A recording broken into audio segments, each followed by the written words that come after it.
Batalhão 4733, boa tarde, Torre Guarulhos, aqui é negócio no 020, aguarde autorização de pouso 09 direita. Foro 667, agilize, cruze 09 esquerda, do outro lado chama o solo 2.7. Tá 3548, decolou 56, chama o controle 199, decimal 6. Tá cruzado do outro lado 217, gol 1667. Correto, pushback acionamento com solo 21 decimal 7, é bom voo. 17, bom trabalho. Lopsa 65, posição do Iberia.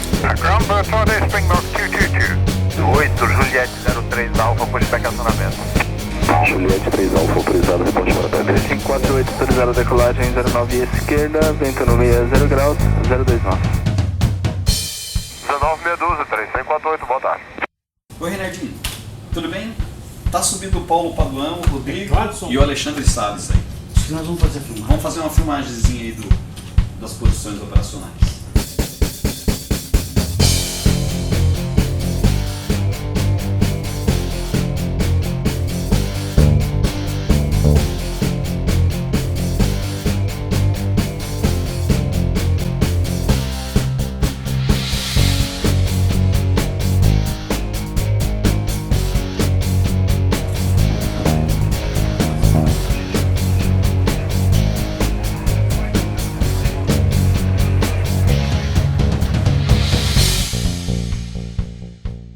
Boa tarde, meu nome é Eric, sou controlador de tráfego aéreo aqui no Aeroporto Internacional de São Paulo. Bem-vindos aqui à Torre de Controle e vou apresentar a nossa atividade a vocês. Eu sou controlador de tráfego aéreo aqui há 13 anos. A minha formação, além da formação técnica e a habilitação para controle de tráfego aéreo, sou aviador, formado também em aviação civil, concluindo mestrado em segurança de voo e aeronavegabilidade. Então, a partir de agora, vou mostrar alguns dados técnicos a respeito da torre de controle, dos operadores que aqui trabalham, e mostrar algumas informações importantes na relação piloto-controlador de voo para contemplar uma melhoria no serviço de controle de tráfego aéreo e operações no aeroporto.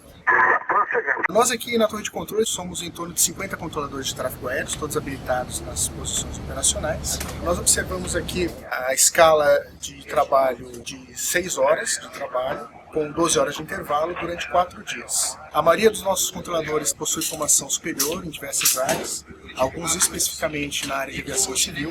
Temos alguns com experiência de outros aeroportos, com operação radar, sem operação radar convencional também. Mas além disso, nós temos agora um programa de intercâmbio com a FAA, no qual a Infraero, visando atender às necessidades atuais da língua inglesa na aviação, proporcionou uma imersão total durante 40 dias na cidade de Oklahoma, visando o incremento da língua inglesa na execução do serviço de tráfego aéreo.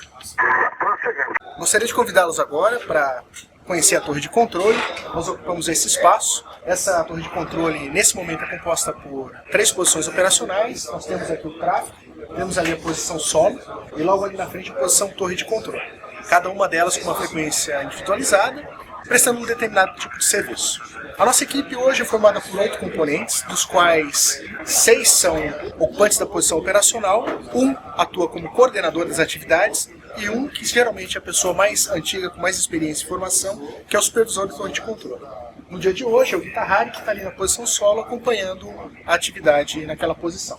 No caso do supervisor, ele tem como função acompanhar todas as atividades e gerenciar os riscos e as operações durante o turno de trabalho, fazendo coordenações, aplicando restrições de acordo com o centro de controle e o controle de aproximação, efetuando toda aquela atividade que foge à prestação de serviço na posição operacional. Atendimento médico, coordenação sobre emergência, voos de aeronave laboratório no campo e outras atividades que serão apresentadas uma a uma durante a apresentação da posição operacional. Gostaria de convidá-los agora para irmos até as posições operacionais. Eu vou apresentá-los a posição operacional, falar do trabalho efetivo na posição, das necessidades de cada posição e do que tem sido importante nesse intercâmbio entre aviação e controle de tráfego aéreo para a melhora do serviço prestado pela torre de controle. Vou apresentá-los a posição tráfego. Aqui nós temos todos os recursos utilizados para autorização de tráfego. As aeronaves estão aguardando para a cola. Nós temos o recurso de telefonia, outros telefones com linha direta com controle em São Paulo e com os centros para que sejam feitas as coordenações necessárias. Um dado importante nessa posição é que o trabalho conjunto entre aviação na forma dos pilotos e o controle de tráfego aéreo tem permitido agilidade na hora das autorizações aqui. Nós podemos observar aqui nesta tela os planos de voo apresentados na forma de strip, que tem alguns dados a respeito da rota, nível de voo, equipamento, matrícula. No entanto, nós podemos observar aqui que alguns deles contêm todas as informações, inclusive o código transponder, e outros não possuem código transponder. Uma grande diferenciação entre esses dois planos é que o código transponder só sai para a torre de controle através da posição tráfego 15 minutos antes da hora de calças fora. O que significa que, se uma aeronave, um aviador, nos chamar antes desse tempo, o centro de controle ainda não o autorizou a iniciar o voo. Nós não dispomos de código transponder, portanto não podemos dar autorização. Ele deverá guardar esses minutos a mais para que o plano seja processado e as autorizações sejam validadas. Um aspecto importante do trabalho conjunto do projeto ATC e da publicação da CITRAF 32, junto à torre de controle, foi permitir uma maior eficiência à prestação de serviço na posição tráfego. Por quê? Isso diminuiu o número de comunicações, que era em torno de 18 comunicações, caindo para 10, sendo hoje, após esse trabalho conjunto, em torno de 6, e também o tempo médio de espera para a cópia, uma vez que, quando o aviador chama, as informações todas já estão inseridas no sistema, permitindo a diminuição e aumento da capacidade de autorizações da posição tráfego. Como exemplo, era em torno de 5 minutos o tempo de espera para a cópia de uma única autorização. Hoje, já com a aplicação da nova fraseologia, é em torno de 50 segundos a 1 minuto o tempo de espera para a cópia da autorização com os dados do plano de voo. Bom, nós falamos de alguns aspectos operacionais da posição tráfego, no entanto, ainda há muito que se fazer para melhorar. E o que pode ser melhorado? A contribuição dos aviadores, dos pilotos, de vocês, para a melhora do serviço e maior eficiência, é que seja aplicado o que foi preconizado no acordo entre a torre de controle, no caso de Guarulhos, e o projeto ATC da fraseologia, sendo que a chamada seja feita em torno de 15 minutos anteriores ao EOBT da aeronave, porque nesse momento nós já vamos dispor de todas as informações necessárias para informá-los e para que seja feita a cópia da autorização. Vou apresentar a vocês agora a posição solo. Na opinião dos controladores de voo, é a posição mais difícil de operar aqui em função do movimento, das restrições do pátio. Nós temos aqui todos os recursos necessários ao trabalho na posição solo. Nós temos aqui o radar de solo, que permite identificar as aeronaves no pátio. A central de telefone, como em todas as posições, que permite fazer coordenações com a equipe de rampa para posicionamento de aeronaves e pushback. As strips que vieram da posição tráfego, do lado esquerdo, juntamente com as strips que estão chegando, liberando a pista do lado direito, e as que serão coordenadas até a posição de parqueamento. Logo ali na frente nós temos algumas câmeras que são um recurso importante.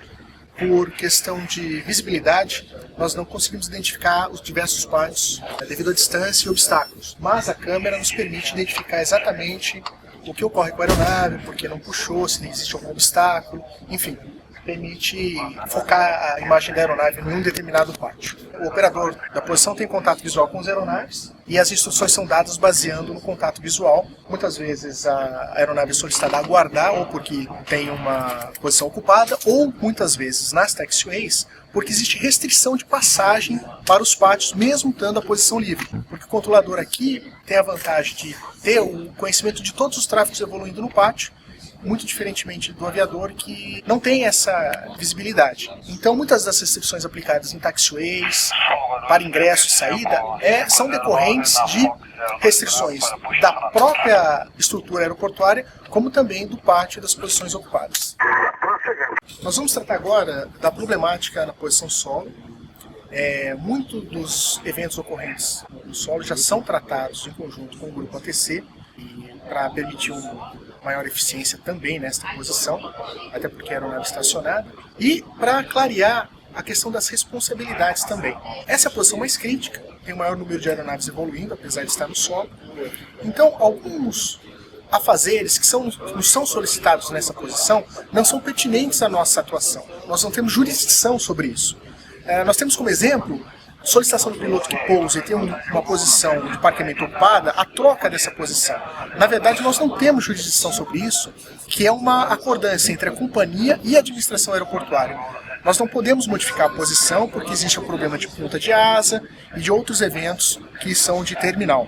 Uma outra coisa bastante importante que dificulta o nosso julgamento nas autorizações de pushback e entrada para a posição é quando o aviador pede o pushback e não está pronto, com o porão aberto, mecânico desacoplado, trator desacoplado, e você faz o julgamento baseado na informação que ele nos dá. Isso faz com que as aeronaves que estão chegando não possam ingressar no pátio porque tem um pushback autorizado, e outras já prontas realmente para o pushback não sejam autorizadas porque existe a restrição de 2 aeronaves por pátio em Guarulhos, do porte do 737 e do Airbus 320, e como fica condicionada ao pushback, mesmo não estando pronto, existe um atraso para as outras aeronaves ingressarem no pátio. Como função dessa posição, nós temos o controle das aeronaves evoluindo na área de manobras. Como recurso adicional, nós temos o radar de solo, que nos permite identificar as aeronaves com etiqueta e o posicionamento no pátio, e as câmeras que estão ali no canto, que permitem identificar a aeronave quando parqueadas ou para parquear.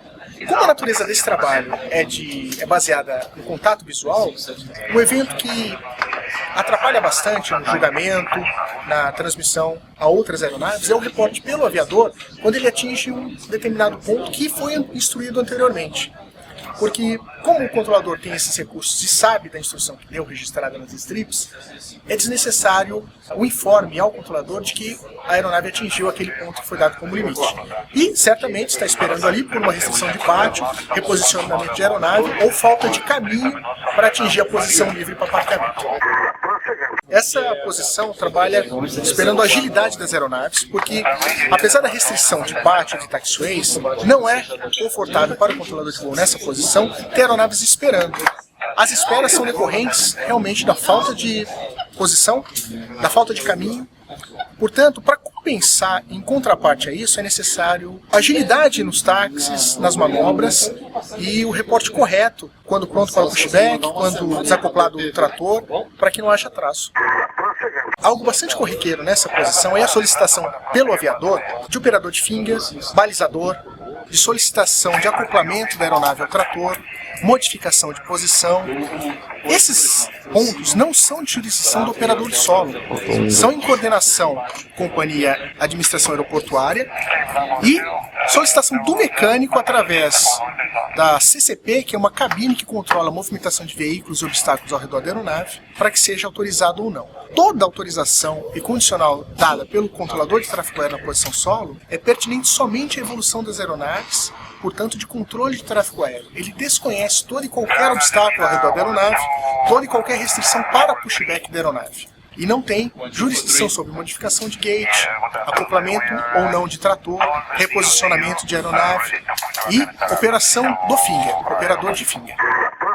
Vou apresentar a todos agora a posição torre. Ela é responsável pelas aeronaves evoluindo na perna do vento, área final e base, e aeronaves em aproximação e instrumento.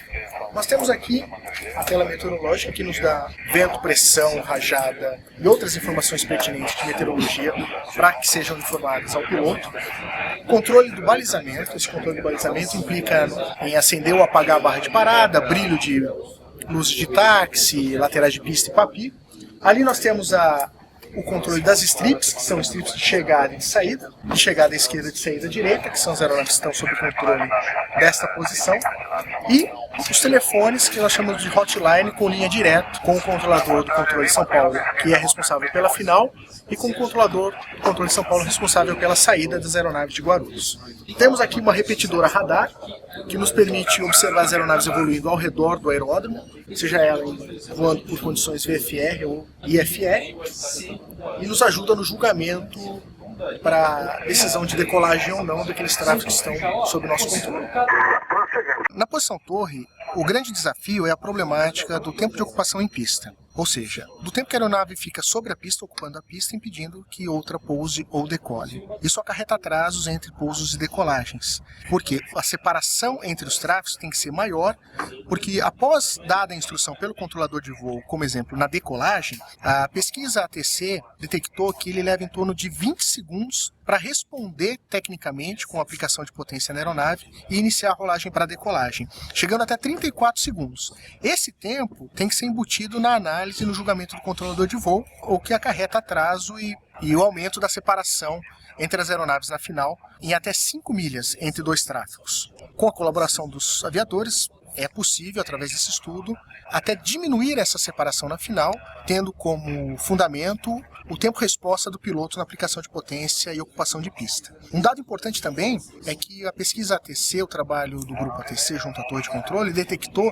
que as aeronaves levam em torno de 1 minuto para efetuar o cruzamento de pista, portanto um tempo excessivo de ocupação de pista para somente um cruzamento, sendo que muitas vezes para o cruzamento o aviador solicita a torre ou dá uma afirmativa à torre perguntando: posso cruzar? Isso tem sido um fator contribuinte para um incidente ou até mesmo um acidente grave, podendo induzir o controlador de voo a um erro ou uma falha. Levando em consideração o evento de esteira e turbulência, o grupo ATC, no trabalho junto à torre de controle, permitiu identificar que uma autorização prematura entre dois tráfegos compromete em demasia a segurança da aeronave que está decolando, por conta da esteira de turbulência e do tempo regulamentar inferior ao previsto, bem como a solicitação pelo aviador de uma espera demasiada também compromete a segurança, uma vez que o julgamento do controlador de voo foi baseado em tempo. E isso ocasiona atrasos e pode ocasionar a perda de separação entre as aeronaves na aproximação final e aquela que está decolando.